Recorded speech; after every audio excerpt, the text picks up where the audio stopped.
Hello, everybody. Good afternoon, and welcome to the Party Line on this Wednesday, October 16th. It is so nice to have you on board today. As we work our way through the Party Line today, it is a pleasure to have you on board as we continue our visit with candidates who would like to represent us here in southwestern Montana. And today we have the pleasure of having back in the catbird seat here in the studio, Cindy Sherman, running for Clerk and Recorder of Butte-Silver Bow. How are you today? I'm good, thank you. Good. It seems like you were here just a couple days ago. Time is going so fast. So, first off, I'd like you to tell everybody a little bit about Cindy. Give us a little Cindy history. Well, I'm Cindy Sherman. I was born and raised in Great Falls. I made the move to Butte 24 years ago. I have 4 boys. My oldest, Devin, and then Scott, and Christian, and Jonas. And we moved here to start a business. My husband is a tech guy, and he started a company called Schoolworks.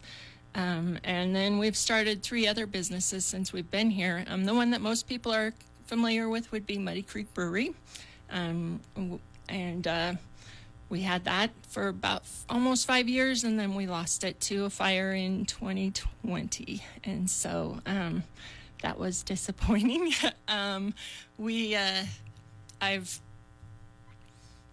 I've been working at the Clerk and Recorder's office for elections for 12 years, and in the Clerk and Recorder's office itself for 4 years. So you've worked 12 elections? I've worked 16 elections. 16 elections in 12 years. Yeah. So you have some experience, and recently the elections in Butte became under scrutiny. They did, yes. And that was an interesting case. What was your take on all that? Well, because I'm on the ballot, I wasn't able to really be too much part of the primary or this general election. And Linda really kept me out of a lot of the stuff going on with the recount. I actually didn't even know it was happening until she contacted all of the candidates and told them it was happening. And so I've been kind of out of it. I pretty much know what everybody else knows about what happened there. I think, errors happen. I think there just needs to be more training. I know the legislators have been working on trying to find out what things could change to make sure these things don't happen again. But I think Linda's working really hard this election to make sure the same thing doesn't happen. So. And new procedures are put into place. Yes. And so things that were recommended by the legislators. You had a lot of outside scrutiny, especially in this day and age where everybody's questioning elections. Yes. Yes, there's so many people questioning what happens on elections. It's a pretty stressful thing nowadays. So as you look at this position after seeing all that go on, did it change your mind at all? Well, it definitely makes me look at, okay, what things do I need to do to keep everything in line and making sure that things go smoothly with elections. And it is a pretty stressful thought because I know how hard Linda works and how many processes we go through to keep everything in line. So, yeah, it's kind of a stressful undertaking to take this on. So with your experience, what are the areas of the Clerk and Recorder's offices that you've worked in? Well, mainly elections. In the last 12 years, I've done elections. But 4 years ago, I started working with Linda in the office. I've done a bunch of kind of special projects that she's just updating and updating some things in our software. We had a bunch of documents that didn't get scanned into our software system, and so I had to run around trying to find those documents and get them scanned in. They weren't lost documents, they just were documents that didn't get scanned at the time that everything was transferred over to digital. And so that took me a long time. I've been working on indexing our military records so that they're more easy to be found. Recently, I worked with the Uptown Business Improvement District. They are trying to get that district set up so they can improve uptown, and so I've been working with them and with several other departments trying to get that approval process going. I've had to work with the treasurer, I've had to work with the assessor, the GIS, and the land office. So I've learned quite a bit in the last few years, and just being there, you learn just the documents that we take care of, the Council of Commissioners, how you work with them. There's so many things that go on in that office that people don't realize. One of the big areas is property records, land records, Yes. and that back room is. You're digitizing things there. Was that digitized as well? Because there are records there that go back to the 1800s. Yes, and that was a project I started with Sally actually back in maybe 18. I can't remember which year it was, but we got this machine. It's called a book scanner, and it takes pictures of those books. So we did the photos, so we've got them all in digital images now, but we have to now index them so that they can be accessible by the public. Those books are just, if you ever get a chance to go into the land office and look at a couple of those books, they're really cool books, but they're also very fragile. They're old, and the documents in them are old, and so I think digitizing them and making them so people can find that information without grabbing the books and looking through them is a good service to offer. I would imagine that not only digitizing them and putting them up, but putting it in a way where they're easier to find. Because I know now, I mean, I used to go up there and look up records on land, and you would have to find the book, the area. I mean, and to find everything was, I mean, the people that work back there are amazing. Because they knew that. Yes. But, there's indexes that you have to use to find where and what book those documents are in, and it is a little bit hard sometimes to find those things. to put it online will probably make it a little easier, or find a way that it'll make it easier. Yeah, hopefully we can get that project underway in the next, soon, so. Because really elections are what you get focused on, but It's there's true. a lot of other stuff that goes on there. It's true, yes. The clerk and recorder job and the election administrator job are really kind of half and half of what the job is. I mean, the clerk and recorder job actually does take just as much time as the election. It's just that elections are kind of spread out, and so except for this year, it's like all year round. So Yeah, well, and it's getting worse that way. It really is, especially on these big years, presidential years. it is, It yeah. gets a little hectic. I mean, look what happened with the state of Montana forgetting to put Kamala Harris on the presidential ballot. Yeah. It's like, that was a boo-boo. So, all right, we're going to take a time out. We come back. I want to talk more about your knowledge of the position, and what do you see of things that you would really like to change, or what are the things you see for the future of clerk and recorder, okay? Cindy Sherman is with us today. She is candidate for your clerk and recorder of Butte-Silver Bow. We'll continue the conversation with her as soon as my mouse decides to work here. God, I hate this mouse. Anyway, we'll be back after this. Welcome back to the KBOW Party Line. It's Wednesday, October 16th. Yes, Maverick, I am going to blow up this mouse. I'm going to put a mouse trap in here, and I'm going to take this. Cindy's my witness. It wasn't working. It wasn't my fault. Anyway, KBOW Party Line. Cindy Sherman with us today, clerk and recorder candidate for Butte-Silver Bow. She would love to serve you for the next 4 years on the ballot here in Southwest Montana. It's got to be a little frustrating being on the ballot and not being able to help when you've worked on all these elections. It's really hard. I because I love it. I love working the election. I have a lot of passion for it.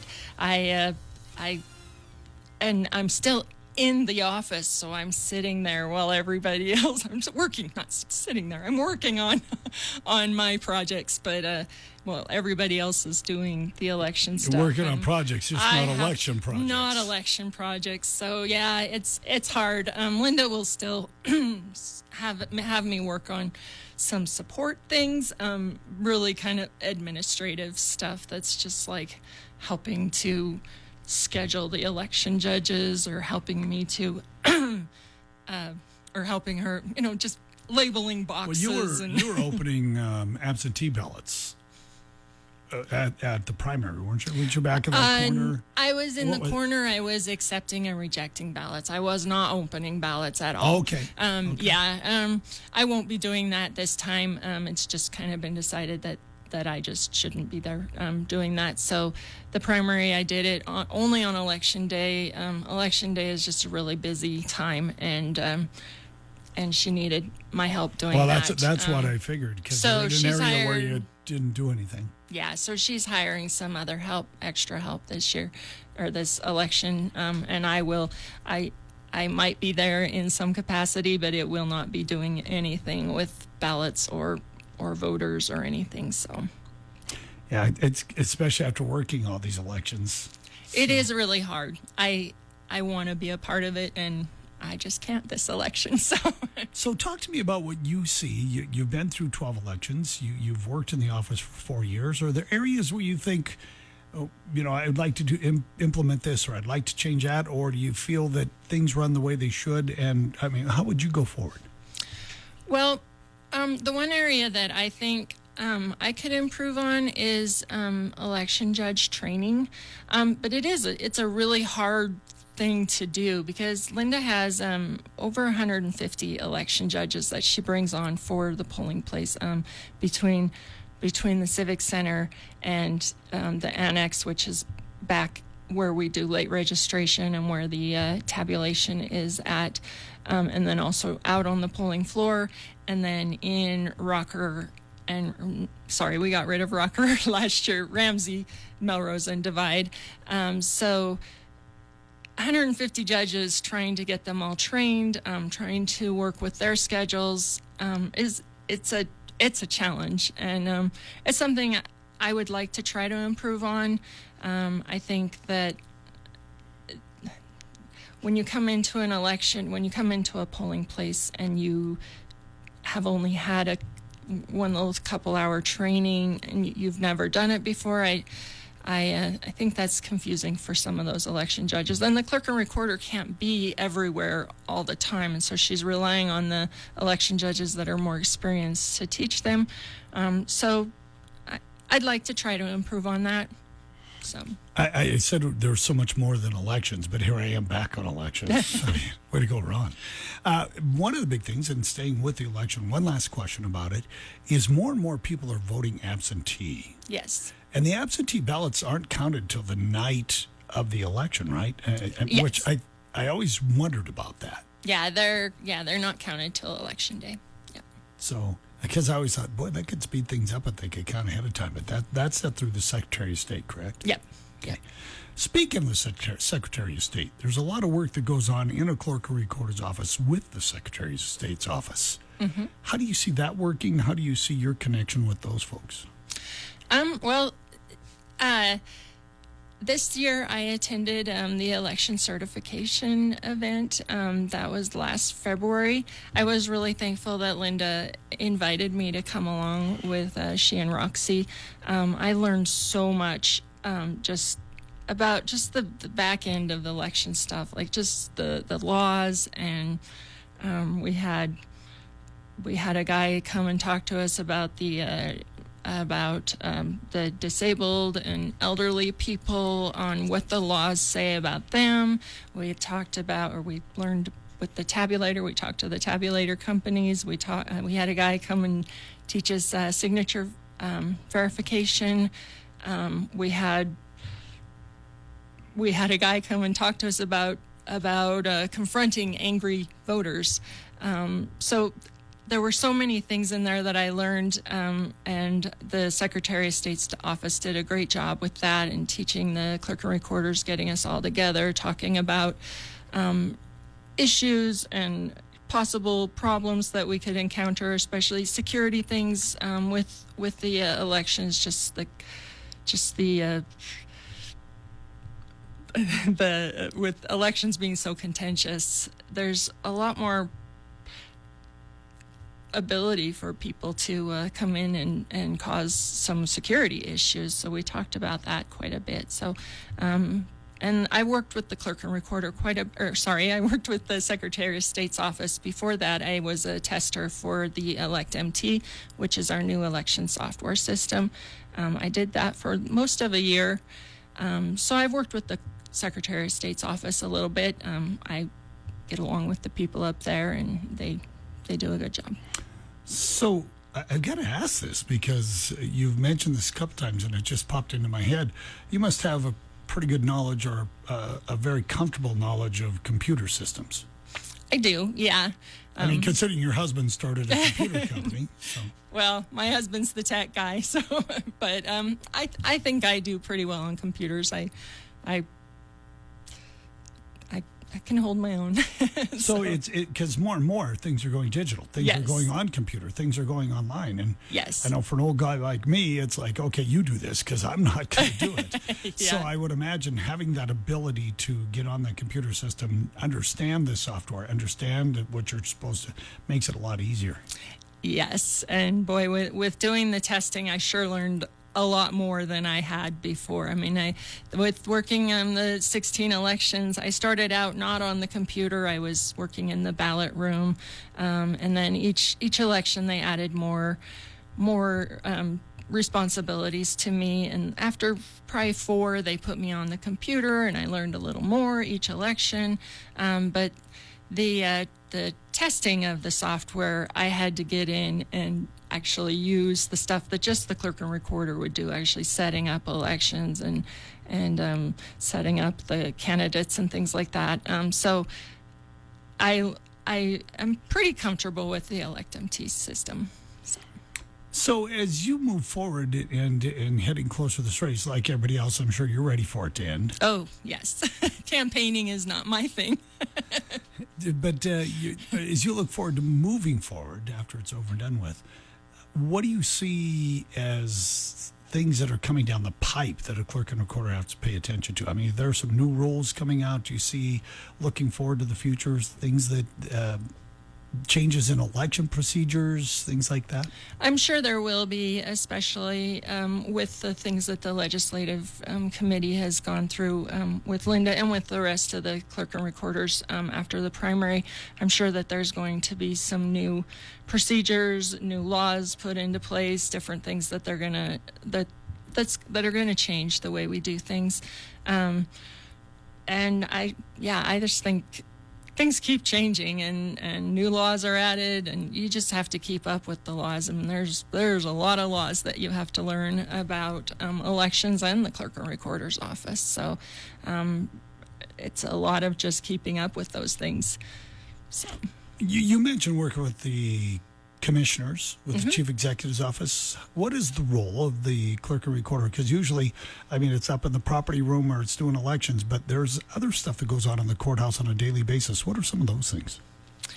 The first, just with this last project with the Uptown Business Improvement District, that's the first time I've actually had to work with other departments.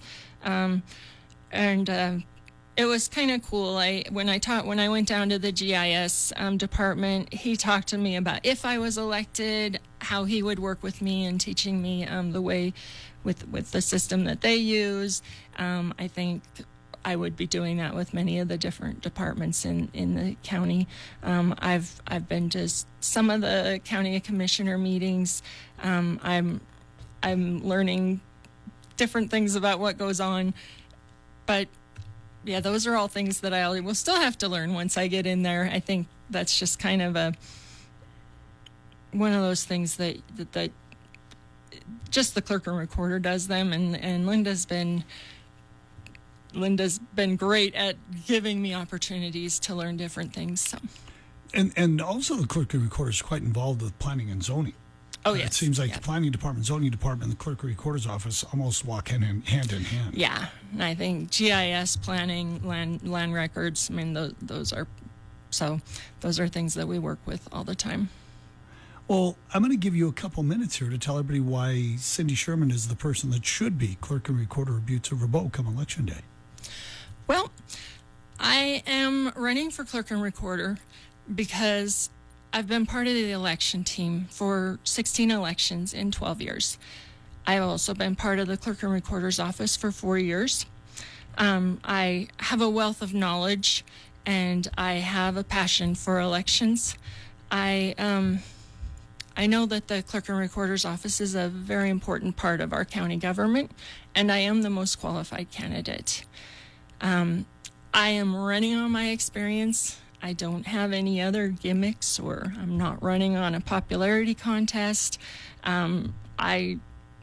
I just have the experience, and I am the most qualified person for this job. So I'd appreciate your vote. Most people will be getting your, I got my absentee ballot in the mail yesterday. Got mine today. I think a lot of people will be getting them today or tomorrow. So get those ballots open, do your research on the candidates, and especially the local candidates. I don't think people realize they get really caught up in the state and federal election, but the local races are so important. I mean, these are the people that are going to be running your county. And so really just do your research, look at the candidates, and make a good decision on who you're voting for, and teach your kids to learn how to do that as well. My family and I do what's called a family voting night, and we sit down and vote together.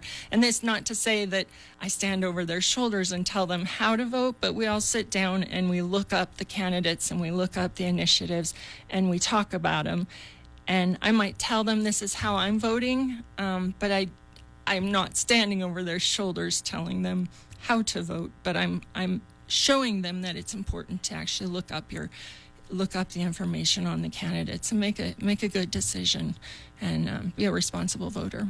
We say that all the time on this show, that the thing that's missing in our democracy is an educated electorate.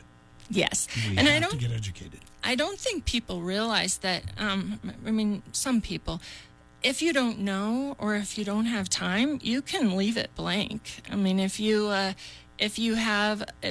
only want to vote on one initiative or just the president or you can leave races blank if you don't know, and that's actually a more responsible thing to do rather than just play eeny, meeny, miny, mo on your ballot, because you don't know who you're voting for and you don't know why that candidate is most qualified. So that is something that I think people should know. Well, thank you. Thanks for coming and visiting with us.